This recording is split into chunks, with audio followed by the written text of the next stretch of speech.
नमस्कार दोस्तों, आप सभी का हमारे YouTube चैनल निवारंस में बहुत बहुत स्वागत है। दोस्तों, आज हम बात करेंगे वास्तुशास्त्र के अनुसार स्टडी रूम क्यों सही होना ज़रूरी है।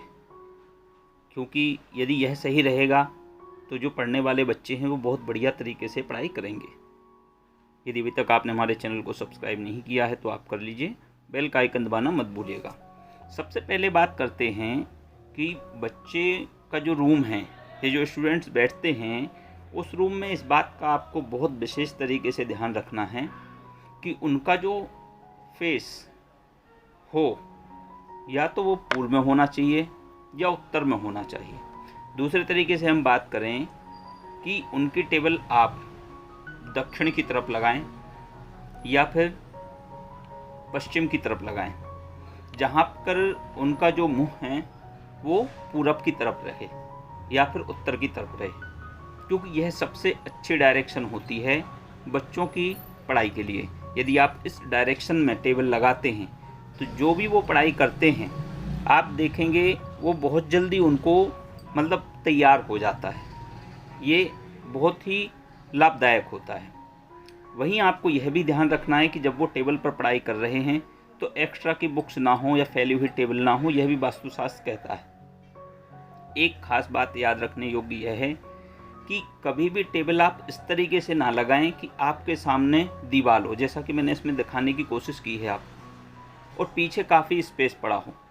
ऐसी टेबल यदि आप लगाएंगे और पढ़ाई करेंगे तो उसमें यह होता है कि जो भी आप पढ़ते हैं आपके दिमाग में कन्फ्यूज़न ज़्यादा होती है, इसलिए इसको दूर करने की कोशिश करें।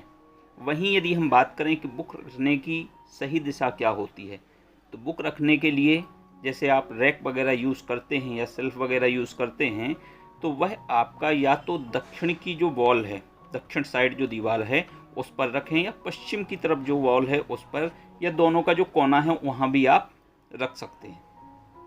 दोस्तों, यदि पढ़ाई आपने अच्छे से करी और सही दिशा में यदि आप सोते हैं तो आप देखेंगे वो आपके दिमाग में भी स्टोर रहेगा। और सोने की सही दिशा यह होती है कि विद्यार्थी हो या घर का कोई भी मेंबर हो, कोशिश सभी को यही करनी चाहिए कि उनका जो सोने का दिशा हो, उनका सिर हो, वो दक्षिण की तरफ रहे।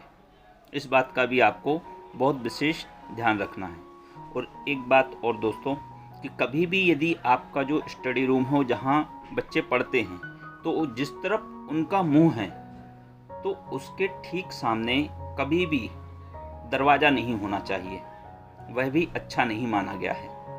आप दूसरे तरीके से, कई बार क्या होता है घरों में आजकल अटैच्ड बाथरूम आने लगे हैं, सब जगह बनते हैं, तो ऐसी जगह भी टेबल ना रखें कि उसके ठीक सामने किसी भी प्रकार का दरवाज़ा हो।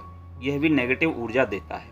यदि घर में ये सब चीज़ें नहीं हैं और बच्चे बिस्तर पर पढ़ाई करते हैं या बिस्तर पर ही या बेड पर ही वो लोग पढ़ाई करते हैं, तो उस समय आपको जो ध्यान रखना है वो दो बातें हैं। पहली बात तो यह है कि जब भी वो बैठें तो उनको पीछे बैक सपोर्ट मिलना चाहिए वॉल का, जिससे कि वो ढंग से पढ़ाई कर सकें। और दूसरा, उनका मुंह उत्तर या पूर्व में हो। इन दो बातों का आप विशेष ध्यान रखिए। आशा करते हैं आपको आज का हमारा वीडियो पसंद आया होगा। हमारे चैनल को लाइक करें, शेयर करें, सब्सक्राइब करें। नमस्कार दोस्तों।